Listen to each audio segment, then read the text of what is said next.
Hey, this is Sky. Welcome to my YouTube channel. Go check out my website at skyazrael.com if you want life coaching and mentoring.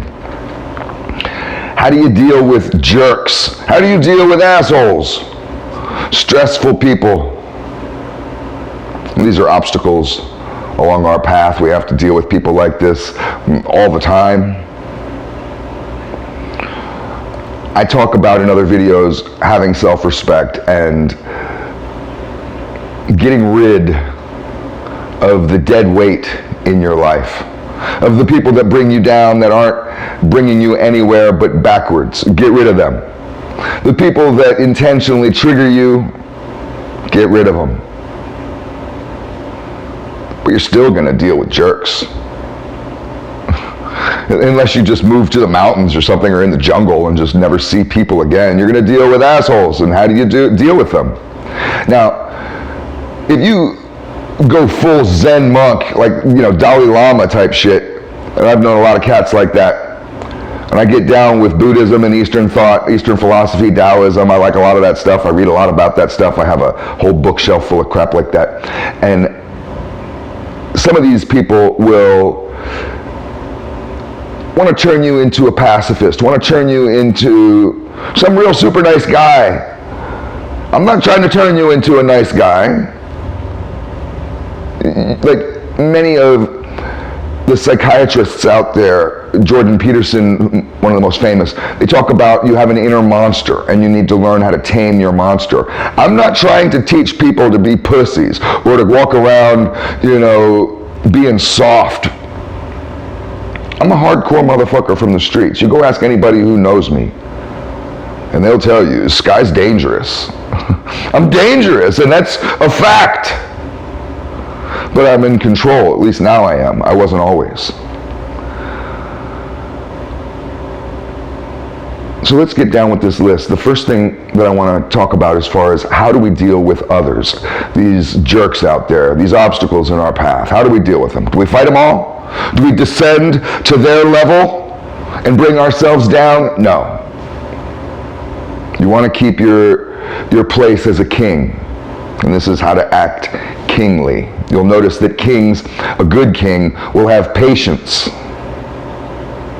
A good warrior king has patience. Patience with his subjects, patience with his family. He's not off with their heads. That's a terrible king. A terrible king will start wars. A good king knows about diplomacy. A good king, just like a good father, can have patience with his son, with his wife.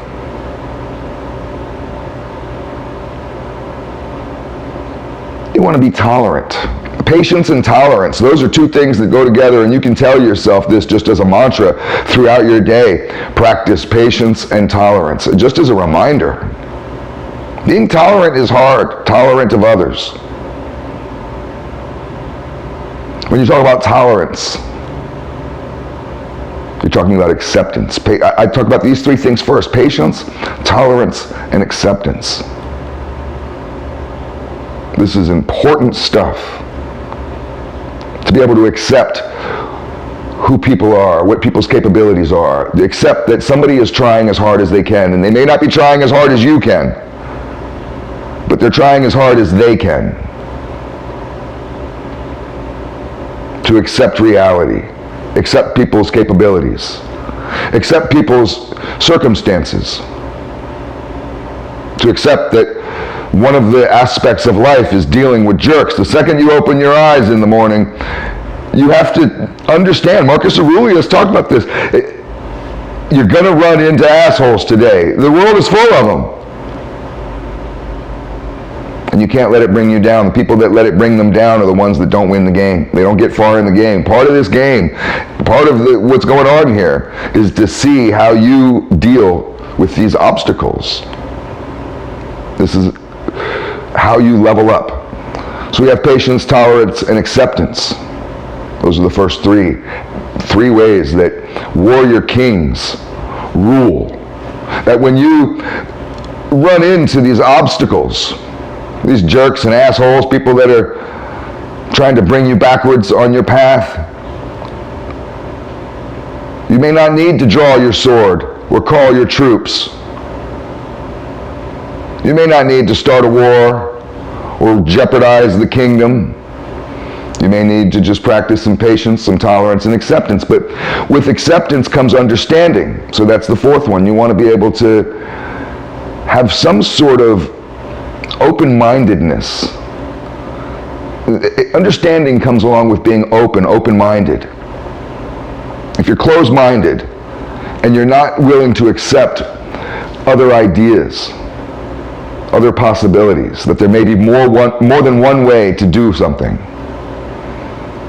then you may not have understanding. Try to be more open. I had a boss one time years ago. I worked at a construction company, and eventually I was able to move into the office. So that's what my goal was. I didn't want to be out in the field with a hammer. I wanted to be in the office because these guys made salary and they made good money. So I moved into the office, and the boss, this guy Harry,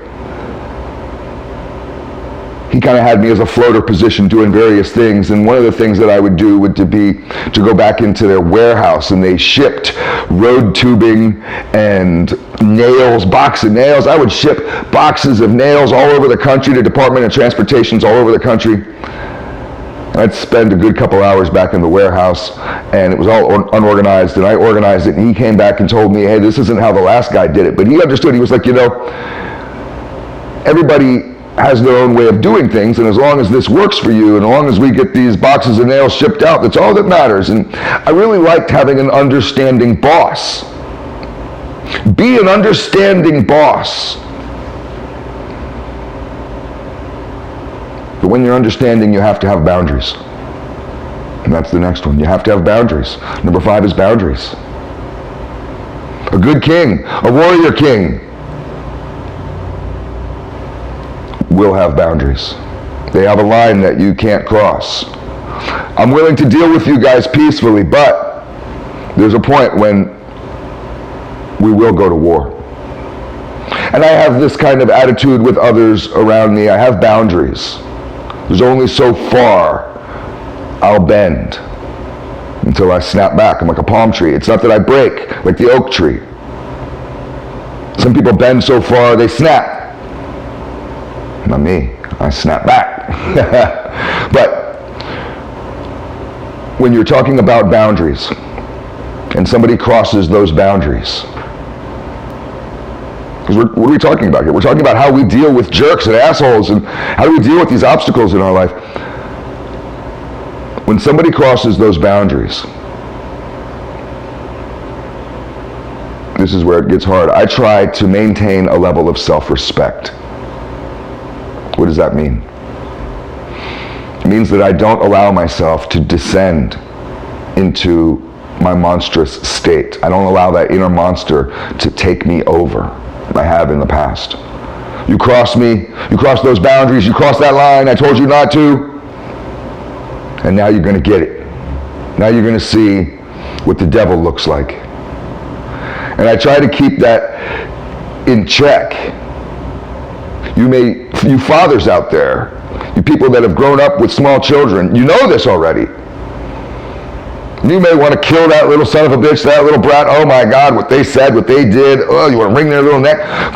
And they crossed a major boundary with you. If it was somebody else, you'd kill them. But it's your son. So you have to have these things that I'm talking about: patience, tolerance, acceptance, understanding. And when somebody crosses your boundaries in the business world, out in the streets, what do? Do you devolve into a monster, into a silverback gorilla, and you just beat your chest and go nuts? That's what I used to do. But when I have acted like that, when I have de-evolved and allowed myself to descend into madness in order to show somebody who they're fucking with, I lose respect for myself because I realize that I'm better than that. I realize that it was my weakness, my emotional outburst. My emotions took me over. That outburst, that tantrum is a weakness. It's not strength. I didn't just show that motherfucker how strong I am by twisting his head off. I just showed the world how weak I am.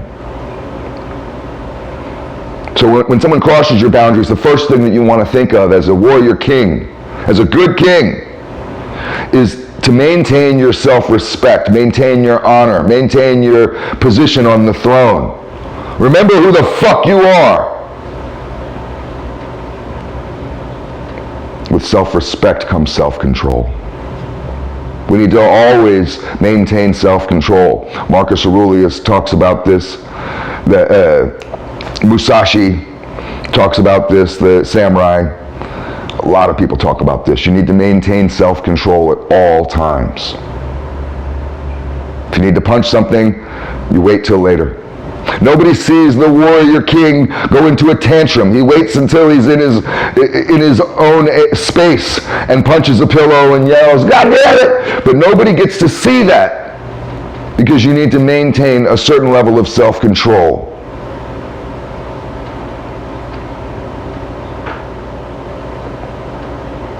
The last one on the list is one of the most important ones when it comes to dealing with jerks. We're talking about real world situations.